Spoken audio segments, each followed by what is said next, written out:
След като се логнете в системата, виждате основния панел на нашия софтуер, като горе в десния ъгъл ще видите бутона New, натискате го и давате Exceed България.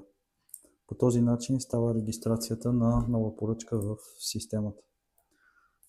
В първата част на попълването е данните за пациент, след което е Treatment план, фотопротокола, панорамна и телерентгенография и на последно място се качват двата скана на долна и горна челюст в STL формат.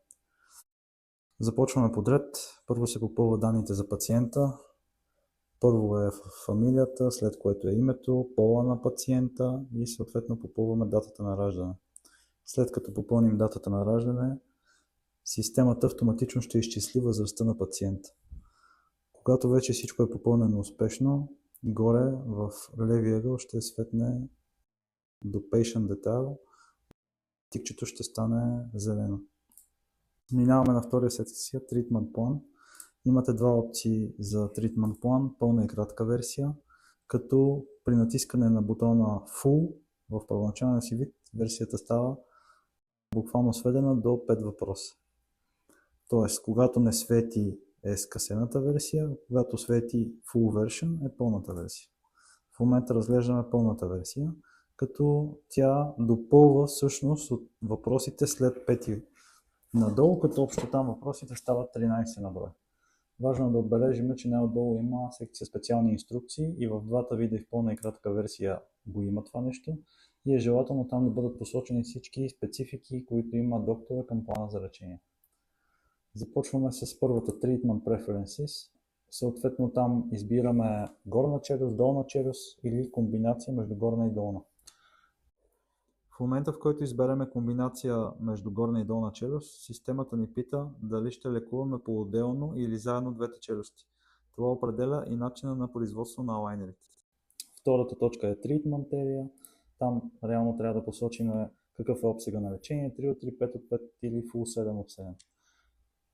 Можем да посочим и опция Other, която реално ни дава възможност да напишем къде точно, какво точно лекуваме, коя зона.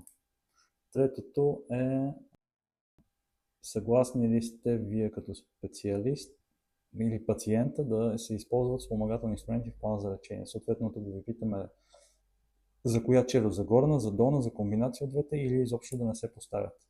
В момента, в който изберете някоя от челюстите, долу ще се появи за коя челюст какво сте съгласни да приложим, а под тях може да напишете и някакъв коментар. Четвърта точка.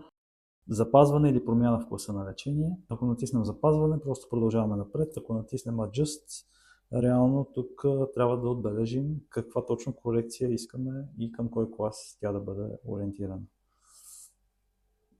След което ни пита предпочитани начини за извършване на промяната в класа на лечение. Тук можем да ги степенуваме спрямо това, което искаме, като имаме опция дори да избираме конкретно къде искаме и с колко искаме да бъде направена. В случая, да, например с IPR, ако изберем IPR, ни се появява визуализация, която ни показва къде искаме IPR, колко IPR искаме.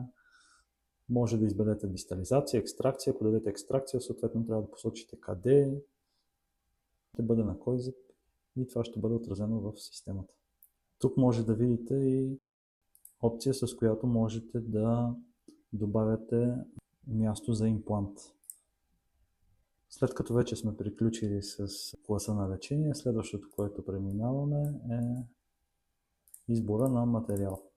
При избора на материал няма значение каква опция ще бъде избрана, тъй като в България работиме само с един немски трислоен материал на Шардентал. След което следващото е Overjet, Overbite, Midline, Bolton, Spaces, Priorities, както тук всъщност ни питат как искаме да подредим в Priorities в Crowding Correction, как искаме точно да бъдат подредени, ако има такива. И най-накрая стигаме до специалните инструкции. Това е полето, в което е желателно доктора, ако има специални инструкции, насоки или някакви коментари, касаещи се плана на лечение и това, което иска да постигнем ние в плана на лечение, е желателно да ги напише, като може да пише на български, на английски, на какъвто иска език. Нашия екип ще съдейства това нещо да бъде разбрано и отразено в плана за лечение от нашите ортодонти и 3D инженери. Трета секция е фотопротокола. Няма нищо специфично. Минималният брой на снимките, които трябва да се качат е 6, т.е. усмивка, горната дъга, долната дъга. За хапката фронтално, ляво, дясно, това са задължителните, като препоръчваме да има и профилна снимка, да има максимален брой снимки, добавени към фотопротокола. Това ще прецизира допълнително плана на лечение, ще го направи максимално добър. Качването става с по един клик, кликваме, избираме съответната снимка и тя веднага излиза в системата. В момента, в който всички снимки са качени, т.е. минималният брой от 6, които изискваме, в ляво тикчето става зелено.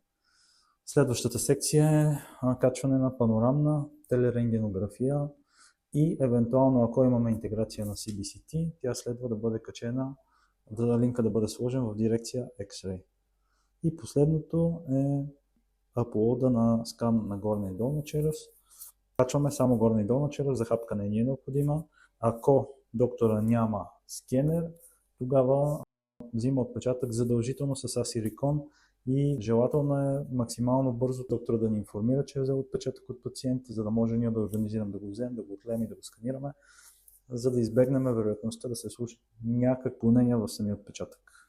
С това, когато всички полета отляво светнат в зелено, те са общо 5 на брой, долу в десния ъгъл в бутона Submit ще светне в зелено и натискайки го, ние изпращаме случая вече към нашия екип, който първо разглежда в рамките на 24 часа, преглежда информацията, след което случай отива при нашите ортодонти и ако всичко е наред в първия етап, в рамките на 48 часа след като сме изпратили случая, планът за лечение ще бъде готов и видим в нашата система.